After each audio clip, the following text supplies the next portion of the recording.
जय जगन्नाथ जय माँ मंगला स्वागत करुचे आपण को आम निजर यूट्यूब चैनल संस्कृति और संवाद को कन्या तुला मासे पितृ श्राद्ध न करई आयु बुद्धि नाश जाई अन्न न मिलई। लक्ष्मी पुराणर एही पंक्ति निश्चित भाव में दर्शाई थाए आमर श्राद्धर महत्व को। वर्तमान चली पितृपक्ष। पितृपक्षर कन्या मास सहित कौन संपर्क रही एही समय श्राद्ध आमे काहेकि करिबा, श्राद्ध काहेकि करा जाए, केउं कारण मानक पई श्राद्ध करिबा अनिवार्य, श्राद्ध कले कौन सबु सुफल मिलता है एवं श्राद्ध न करिले धन जन संपत्ति काहेकि नष्ट हो जाए से विषय जानिबा एही वीडियो रे। तेणु जमा भी स्किप न करी एही वीडियो को पूरा देखिबा पई अनुरोध। तेबे जदि आपण प्रथम थर पई आम चैनल को आसीचंती तेबे निश्चित भाव में सब्सक्राइब करंतु एवं पाखरे थिबा बेल आइकन को प्रेस करंतु जहा द्वारा आपण आसुथिबा आम रेगुलर वीडियो मानकर अपडेट्स पाई परिबे एवं आपणक द्वारा कोनोसी मध्य वीडियो स्किप हेबो नाही। आमर ही चैनल रे आमे अपलोड करि थाउ विभिन्न वीडियो आमर धर्म संस्कृति और परंपरा को नहीं एवं सृष्टि करि थाउ गोटे धर्मीय चेतना। सही चेतना रे उद्बुद्ध हेबा पई निश्चित भाव में आम सह जोड़ी होई जांतु।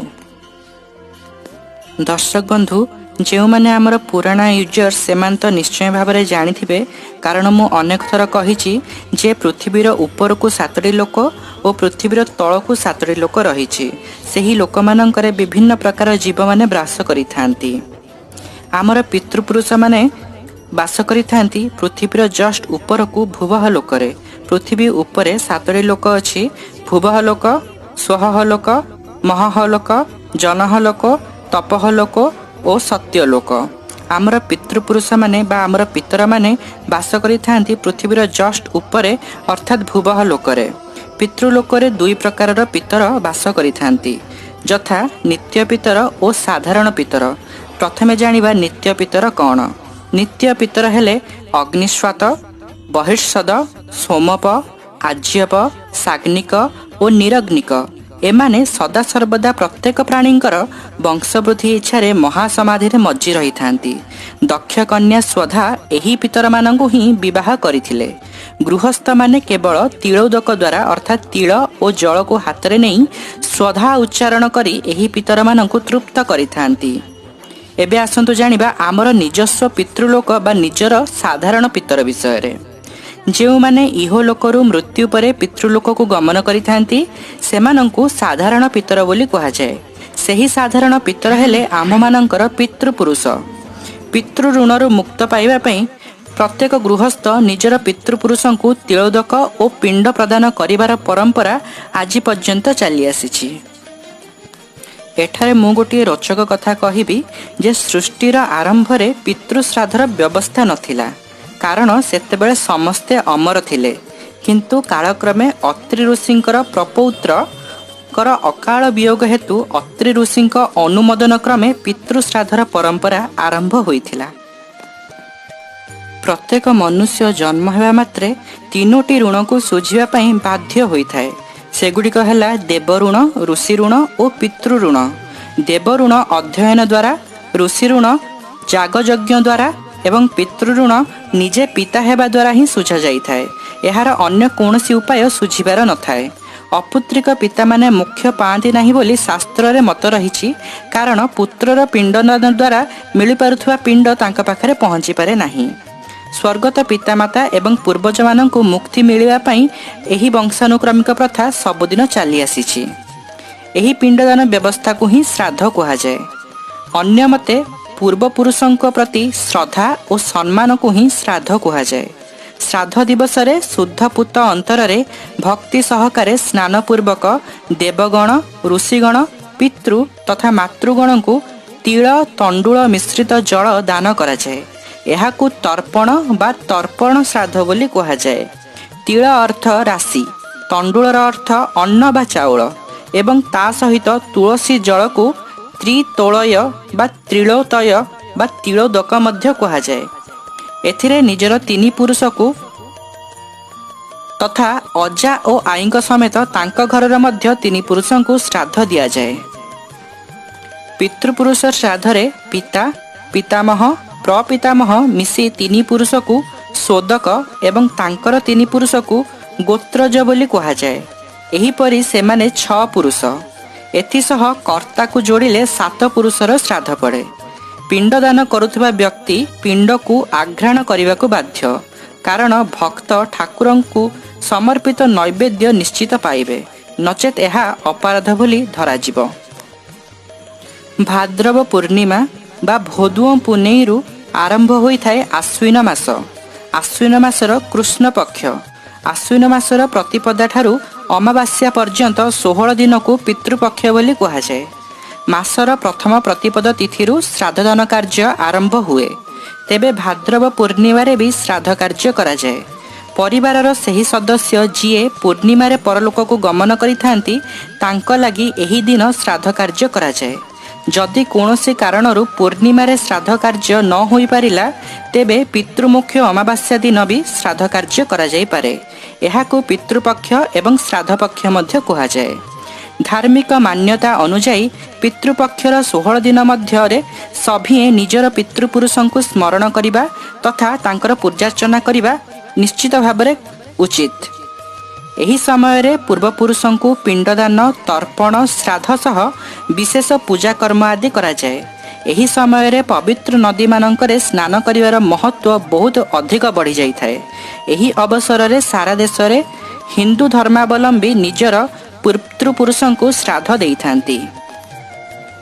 केही केही पितरंकर प्रीत्यर्थे गयारे भी पिंडदान करिवे। एथिपाई सारा देश रे यात्रींकर आवागमन आरंभ हो जाई थाए।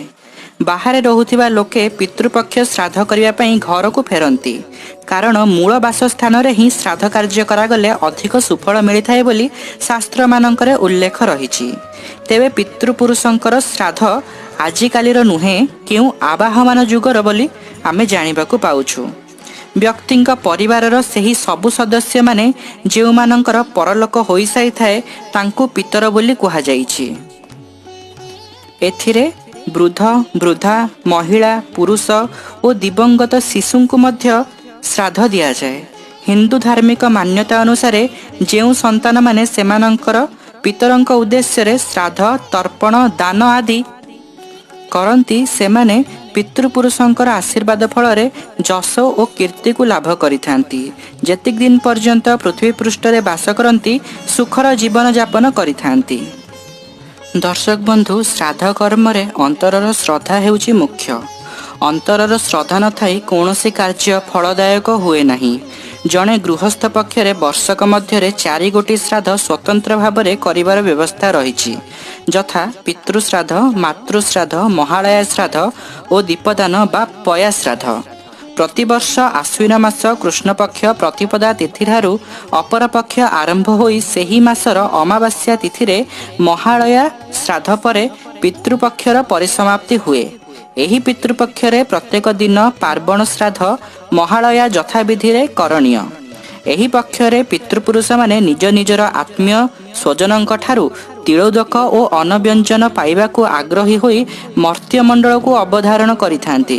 अर्थात एही दिन पितृपुरुष माने आम आखपाखरे आम घर आखपाखरे सर्वदा बुलुथांती एवं पिंडर आशा रखिथांती। प्रत्येक दिन तर्पण श्राद्ध और पिंडदान करी पितृपुरुषों को तृप्ति करिवार एहा हेउछि अनुकूल समय। असुविधावशत प्रत्येक दिन श्राद्ध कार्य करा जाई न पारिले अंततः पक्षे पितांक देहांत जेउ तिथिरे होइथिबो सेही दिन श्राद्ध कार्य करिबा विधेय। किंतु अमावास्या पर्यंत प्रत्येक दिन तर्पणर कार्य किंतु चालू रहिबो। प्रत्यह तर्पण परे विश्वदेव करिबा उचित, कारण विश्वदेव एक प्रकारर श्राद्धर अंतर्गत। जेउ गृहस्थंकर पिता पूर्णिमा तिथि मृत्युवरण करिथिबे तांक उद्देश्य अमावास्या दिन महालया विधि रे श्राद्ध कराजिबो। श्रद्धया पितॄन् उद्दिश्य विधिना क्रियते यत् कर्मं तत् श्राद्धम्। स्वपितृगणक उद्देश्य रे श्रद्धारे विधिपूर्वक जेउ कर्म कराए ताहा ही हेउछि श्राद्ध, अर्थात श्रद्धार्थमिदं श्राद्धम्, अर्थात श्रद्धारु ही श्राद्ध होइथाए। हिंदू परंपरा रे श्राद्ध तर्पण आदि अनुष्ठान करिवार प्रथा बहु प्राचीन। विभिन्न पुराण ग्रंथ तथा शास्त्र रे पिता पितरंक उद्देश्य रे श्राद्ध देबा एवं निजर परिजन माने एही कार्य करिवार नियम मान मध्य रहिछि। एबे तो जानिले आमे श्राद्ध काहेकि करा जाए एवं कौन श्राद्ध एबे आसंतु जानिबा ଏହା କରିବା ଦ୍ୱାରା କ'ଣ ମିଳିଥାଏ। तेबे मार्कंडेय पुराण रे गोटे सुंदर कथा लिखा जाइछि। आयुः प्रजां धनं विद्यां स्वर्गं मोक्षं सुखानि च प्रयच्छन्ति तथा राज्यं पितरः श्राद्धतर्पिताः। अर्थात श्राद्धरे संतुष्ट होई पितृगण श्राद्धकर्तार दीर्घ आयु संतान संतति धन विद्या राज्य सुख स्वर्ग और मोक्ष प्रदान करिथान्ति। पुत्रो वा भ्रातरो वापि दोहित्र पौत्रकस्तथा पितृकार्ये प्रसक्ता जे ते जानतीं परमां गतिं। अत्रि संहितार एही श्लोक रे कहा जाइछि जे जेउ पुओ भाई नाती भणजा आदि पितृकार्य बा श्राद्ध अनुष्ठान रे संलग्न होइथांती सेमाने निश्चित भाବରେ आयु को पूर्ण करी परम गति को प्राप्त होइथांती। अविस्मरणीय कालरू श्राद्धर एही परंपरा। एही सनातनी परंपरा रे हिंदू माने स्वह पिता को रुद्र रूपरे पितामह को वसु रूपरे प्रपितामह को आदित्य रूपरे अभिहित करिथांती। अतः स्वपिता निज निजर पुत्र पई सर्वस्व। प्रत्येक पुत्र निजर जीवदशा एवं स्वपिता जीवित हुअन्तु बा मृत हुअन्तु सेमानंकु यथोचित सम्मान देई शास्त्र मतरे सेमानंकु पूजा करिबा उचित। एणु शास्त्र कहती जो व्यक्ति जीवित अवस्था निजर पितामातांकर अनादर करती तथा मृत्यु पर श्राद्ध करती नहीं सेमाने निश्चित भाव में अपराधी। तेणु श्राद्ध करने सह निजर जीवित पितामातांकु मध्य यथोचित सम्मान देवा उचित। एपरि न कले पितृदोष उत्पन्न होता है। एही पितृदोषरु अनेक अशुभ प्रभाव अनुभूत हुए। तेणु सर्वोपरि ब्रह्म पुराण रे पितृ गायत्री जहाँ दि जाइछि ताकु निश्चित भाव में नित्य जप करिवा पई आमर पूर्वपुरुष और गुरु गुरुजन माने उपदेश देइछन्ति। ब्रह्म पुराण स्थित पितृ गायत्रीटी एहीपरि देवताभ्य पितृभ्यश्च महायोगिभ्य एव च नमः स्वाहायै स्वधायै नित्यमेव नमो नमः। एहाकु प्रतिनित्य अति कम रे 11 थर जप करिबा उचित। दर्शक बंधु आमे तो जानिले आमर पितृपुरुष माने किए एवं जानिले श्राद्ध कार्य काहेकि करिबा। एबे आसंतु अल्परे जानिबा आमर जो चलीछि वर्तमान पितृपक्ष बा अपर पक्षर महिमा। आश्विन मास कृष्ण पक्ष प्रतिपद ठारू अमावास्या पर्यंत काल बा पक्ष को पितृपक्ष कहा जाए। एही समय पितृ उपासनार प्रकृष्ट समय बोली शास्त्र रे उल्लेख रहिछि। एही समय रे हेमंत ऋतु धरापृष्ठ रे प्रवेश करे और भग नामक हिरण्य रेतस सूर्य कन्या राशि को स्पर्श करिथांती। अर्थात आश्विन कृष्ण प्रतिपक्ष तिथि रे आरंभ हुए एही पितृपक्ष। कहा जाए जे एही समय रे पितृलोकर सबु अतृप्त प्रेत प्रेतत्वर मुक्ति पाइथांती। कन्या राशि को भग नामक सूर्य गमन कले पितृ राज्य रे शुभ फल मिलिथाए। तेणु अविमुक्त थिबा प्रेत माने एही सूर्यंकर किरण को सह्य करि पारंती नाही। तेणु पितृलोक माने कन्या संयुक्त होई तिलोदक पई आग्रह प्रकाश करिथांती। जदि पुत्र बा वंशज माने तिल तर्पण करिथांती तेबे पितृपुरुष माने शांति होइथांती एवं जदि पितृ बा पुत्र माने वंशज माने जदि तिल अर्पण करि नथांती तेबे पितृपुरुष माने उत्क्षिप्त होई अभिशाप मध्य देइथांती। आश्विन मासर चंद्र मासर बा पक्षर कृष्ण पक्ष पृथ्वी पृष्ठति महालय परिणत होइथाए। पितृ और अविमुक्त पितृ उभय श्रद्धा कामना रे निज गृह रे उपगत होइथांती। तेणु एही समय रे निश्चित भाव में आमे श्राद्ध और तर्पण करिबा उचित। सनातनी परंपरा रे द्वादश बा 12 प्रकार श्राद्धर प्रचलन रहिछि। द्वादश प्रकार श्राद्ध हेले नित्य श्राद्ध, नैमित्तिक श्राद्ध, काम्य श्राद्ध, वृद्धि श्राद्ध, सपिंडीन श्राद्ध, पार्वण श्राद्ध, गोष्ठ श्राद्ध, शुद्धि श्राद्ध, कर्मांग श्राद्ध, दैविक श्राद्ध, तुष्टि श्राद्ध, पयाह श्राद्ध बा सांवत्सरिक श्राद्ध। तेबे विभिन्न काम पई एई विभिन्न प्रकारर श्राद्ध मानकर प्रचलन रहिछि। जेपरि प्रतिदिन जदि आमे अन्न रे तर्पण करूछंती बा शक्ति नाही जदि केवल जल रे ही तर्पण करूछंती ताहाकु नित्य श्राद्ध कहा जाए। सेहीपरि गोशाला रे श्राद्ध कले ताहाकु गोष्ठ श्राद्ध कहा जाए एवं पार्वण रे श्राद्ध कले ताहाकु पार्वण श्राद्ध कहा जाए। तेणु एही प्रकारर 12 प्रकारर श्राद्ध रहिछि, किंतु कर्मकांड अनुसारे मुख्यतः 2 प्रकारर श्राद्धर प्रचलन रहिछि। सेगुड़िक हैला ଏକୋଦିଷ୍ଟ ଶ୍ରାଦ୍ଧ ଓ ପାର୍ବଣ ଶ୍ରାଦ୍ଧ। ତେବେ ଏକୋଦିଷ୍ଟ ଶ୍ରାଦ୍ଧ ତାହା ଏବେର ବିଷୟବସ୍ତୁ ନୁହେଁ। ବର୍ତ୍ତମାନ ଆମେ କେବଳ ପାର୍ବଣ ଶ୍ରାଦ୍ଧ ଉପରେ ହିଁ ଆଲୋଚନା କରିବା।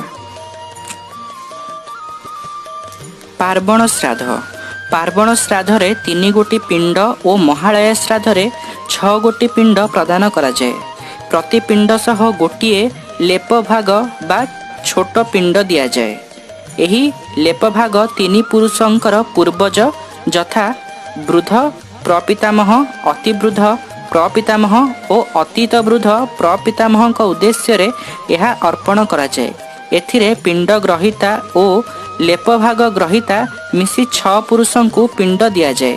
ଏହା ସହ କର୍ତ୍ତା ମିଶିଲେ 7 ପୁରୁଷ। ଏମାନଙ୍କୁ ସପିଣ୍ଡ କୁହାଯାଏ ବା ସପ୍ତପିଣ୍ଡ କୁହାଯାଏ।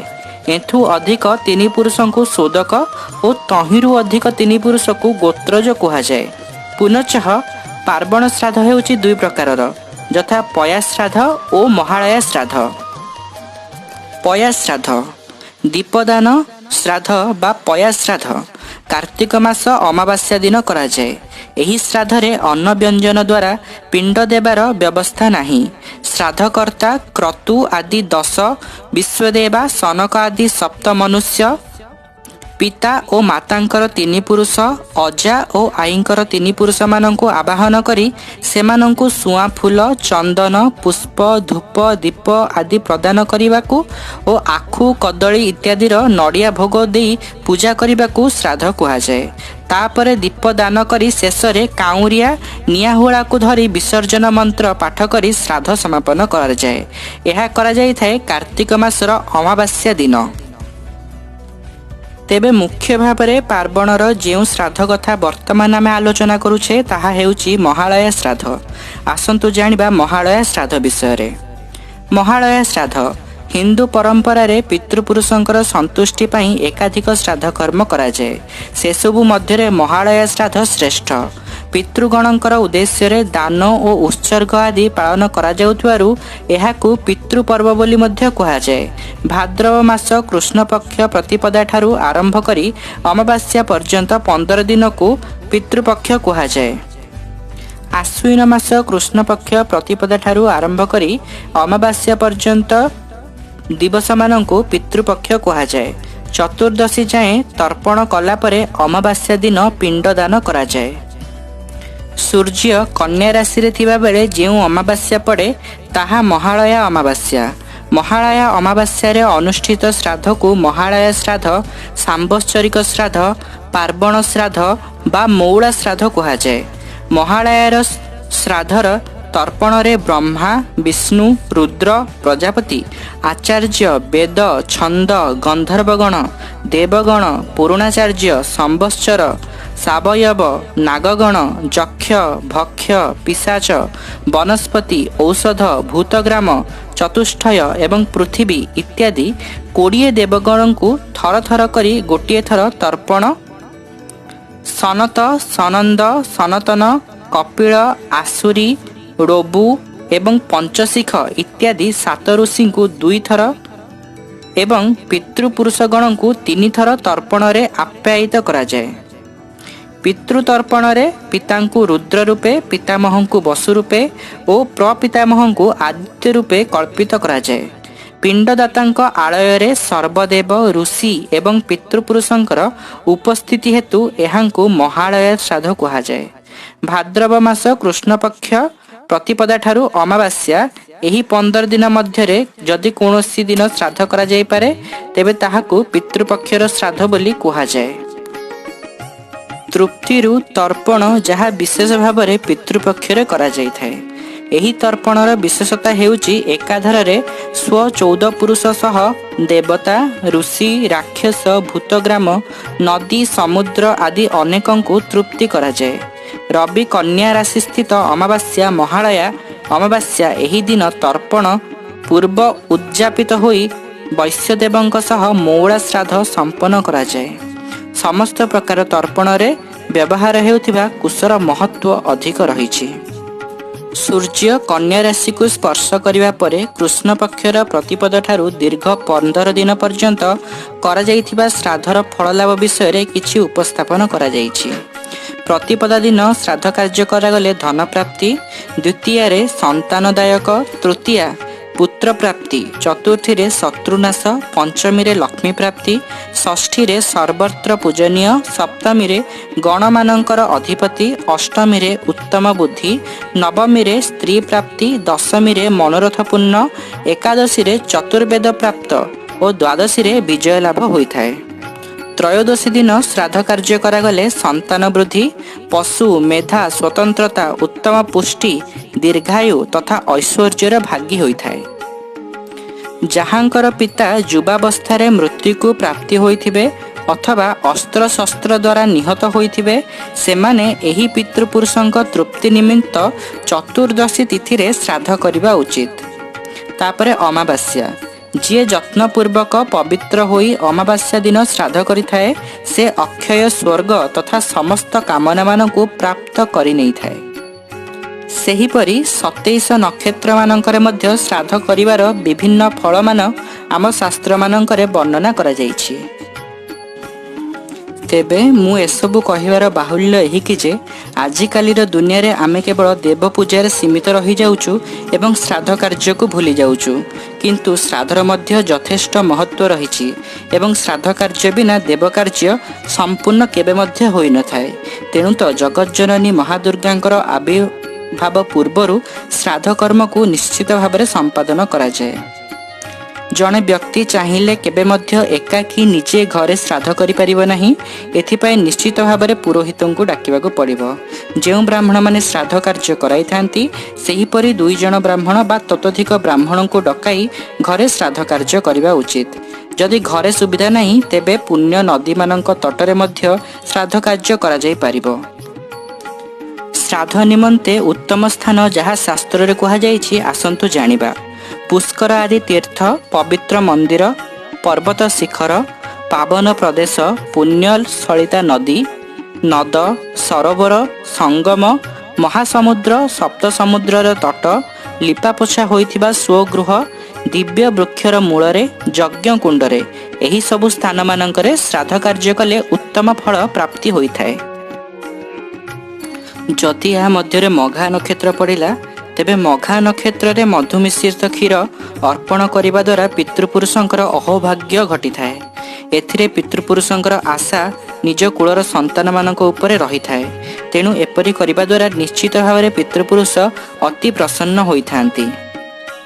ତେବେ ଯେଉଁମାନେ ଯଦି ଏହି ପିତୃପୁରୁଷଙ୍କ ସମୟ ପିତୃପକ୍ଷରେ ଶ୍ରାଦ୍ଧ କାର୍ଯ୍ୟ କରିପାରିବେ ନାହିଁ କିମ୍ବା କୌଣସି କାର୍ଯ୍ୟରୁ ବା କୌଣସି କାରଣରୁ କରିବା ପାଇଁ ଅସମର୍ଥ ହୋଇଛନ୍ତି, ତେବେ ତାଙ୍କ ପାଇଁ ଶାସ୍ତ୍ରରେ ଅନ୍ୟ ବାଟ ମଧ୍ୟ ଦିଆଯାଇଛି। ଏହି ସମୟ ଭିତରେ ଯଦି କେହି କରିନପାରିବେ, ତେବେ ସୂର୍ଯ୍ୟ ବିଛା ରାଶିରେ ଥିବା ସମୟରେ ମଧ୍ୟ ଶ୍ରାଦ୍ଧ କାର୍ଯ୍ୟ କରିପାରିବେ। କାରଣ ଯମରାଜାଙ୍କ ପୁରୀ ସେତେ ସମୟ ପର୍ଯ୍ୟନ୍ତ ଖୋଲା ରହିଥାଏ। ବିଛା ରାଶି ବିତିଯିବା ପରେ ମଧ୍ୟ ଯଦି କେହି କୌଣସି ଶ୍ରାଦ୍ଧ କରିନଥାଏ, ତେବେ ଦେବଗଣଙ୍କ ସହ ପିତୃଗଣ ସେହି ମନୁଷ୍ୟକୁ ଦୁଃସହ ଅଭିଶାପ ପ୍ରଦାନ କରି ଦୀର୍ଘ ନିଶ୍ୱାସ ଦେଇ ନିଜ ପୁରକୁ ଫେରିଯାଆନ୍ତି। ଶ୍ରାଦ୍ଧରେ ପିଣ୍ଡଦାନ, ତର୍ପଣ ଓ ବ୍ରାହ୍ମଣ ଭୋଜନ କରାଯାଇଥାଏ। ଏଥିରେ ଚାଉଳ, ଗାଈ କ୍ଷୀର, ଘିଅ, ସାକର ଓ ଶହଦକୁ ମିଶାଇ ପିଣ୍ଡ ତିଆରି କରାଯାଏ। କଳା ତେଲ, ବାର୍ଲି, କୁସା ଯଥା ସବୁଜ ଘାସ ଏବଂ ଧଳା ଫୁଲ ପାଣିରେ ମିଶ୍ରିତ ହୋଇ ଏକ ଆନୁଷ୍ଠାନିକ ଢଙ୍ଗରେ ଏହା ଅର୍ପଣ କରାଯାଏ। ଏହାପରେ ଏକ ବ୍ରାହ୍ମଣ ଭୋଜି ପ୍ରସ୍ତୁତ କରାଯାଏ। କୁହାଯାଏ ଯେ ଏହି ଦିନ ବା ଏହି ଦିନମାନଙ୍କରେ ତୁମର ପିତୃପୁରୁଷମାନେ ଯେକୌଣସି ରୂପରେ ଆପଣଙ୍କର ଦ୍ୱାରକୁ ଆସିପାରନ୍ତି। ତେଣୁ ଘରକୁ ଆସୁଥିବା କୌଣସି ବ୍ୟକ୍ତିକୁ ଅସମ୍ମାନ କରିବା ଉଚିତ ନୁହେଁ। ପିତୃପକ୍ଷରେ ପ୍ରାୟତଃ କାଉ, କୁକୁର ଓ ଗାଈମାନଙ୍କୁ ଭୋଜନ ଦିଆଯାଏ। ତେଣୁ ଆପଣ ମଧ୍ୟ ଯଥୋଚିତ ପରିମାଣରେ ଯେତିକି ପାରୁଛନ୍ତି ନିଜର ସାମର୍ଥ୍ୟ ଅନୁସାରେ କାଉ, କୁକୁର ଓ ଗାଈମାନଙ୍କୁ ଭୋଜନ କରାନ୍ତୁ। ଏହାଦ୍ୱାରା ତାହା ସିଧାସଳଖ ପିତୃପୁରୁଷମାନେ ପାଇଥାନ୍ତି ବୋଲି ଶାସ୍ତ୍ରରେ ମାନ୍ୟତା ରହିଛି। ଶ୍ରାଦ୍ଧରେ କାଉର ଅନେକ ମହତ୍ଵ ରହିଛି। କାଉକୁ ସଂରକ୍ଷଣ ଦେବା ପ୍ରତି ନା କେବଳ ଧାର୍ମିକ ମହତ୍ଵ, ବରଂ ଏହାର ବୈଜ୍ଞାନିକ ମହତ୍ଵ ରହିଛି। ଏହା ଏକ ପର୍ଯ୍ୟାଲୋଚନାର ବିଷୟ, ଯାହା ଅନୁଯାୟୀ କାଉ ପ୍ରକୃତି ତଥା ମାନବ ଜୀବନ ସହ ଗଭୀର ଭାବରେ ସମ୍ବନ୍ଧ ରହିଛି। ତେଣୁ ଆପଣମାନେ ମଧ୍ୟ ନିଶ୍ଚିତ ଭାବରେ ଏହି ସୁଯୋଗକୁ ହାତଛଡ଼ା କରନ୍ତୁ ନାହିଁ ଏବଂ ପିତୃପକ୍ଷରେ ଶାସ୍ତ୍ରୀୟ ବିଧିରେ ନିଜ ପିତୃପୁରୁଷମାନଙ୍କୁ ଶ୍ରାଦ୍ଧ ଓ ତର୍ପଣ ପ୍ରଦାନ କରନ୍ତୁ। ଏହାପରେ ଜଗଜ୍ଜନନୀ ମହାଦୁର୍ଗାଙ୍କୁ ନବରାତ୍ରିରେ ଆମେ ଆବାହନ କରିବା। ନବରାତ୍ରିର ବିଭିନ୍ନ ଭିଡ଼ିଓ ମଧ୍ୟ ଚ୍ୟାନେଲରେ ଅଲରେଡ଼ି ରହିଛି। ଆପଣମାନେ ନବରାତ୍ରି ଫୋଲ୍ଡରକୁ ଯାଇ ସେଗୁଡ଼ିକ ଦେଖିପାରିବେ। ଏହି ଉପସ୍ଥାପନାଟି କିପରି ଲାଗିଛି ନିଶ୍ଚିତ ଭାବରେ କମେଣ୍ଟରେ ଲେଖିବେ ଏବଂ ଆଉ କିଛି ଯଦି ଜାଣିବା ପାଇଁ ଚାହୁଁଛନ୍ତି ବା ଜଣାଇବା ପାଇଁ ଚାହୁଁଛନ୍ତି ନିଶ୍ଚିତ ଭାବରେ ଆମ ଇନଷ୍ଟାଗ୍ରାମ ଆଇଡ଼ିରେ ଯାଇ ଆମକୁ ମେସେଜ କରିପାରିବେ। ସେସବୁର ଲିଙ୍କ ଡେସ୍କ୍ରିପସନ୍ ବକ୍ସରେ ମିଳିଯିବ। ଆପଣମାନଙ୍କ ପାଇଁ ଏହି ପିତୃପୁରୁଷଙ୍କର ଶ୍ରାଦ୍ଧ ଦିବସଟି ଅତ୍ୟନ୍ତ ମଙ୍ଗଳମୟ ହେଉ। ପିତୃପୁରୁଷଙ୍କର ଆଶୀର୍ବାଦ ଆପଣମାନଙ୍କ ଉପରେ ସର୍ବଦା ବର୍ଷୁଥାଉ ଏହି କାମନା ସହ ମୁଁ ରହୁଛି। ଜୟ ଜଗନ୍ନାଥ, ଜୟ ମା ଦୁର୍ଗା।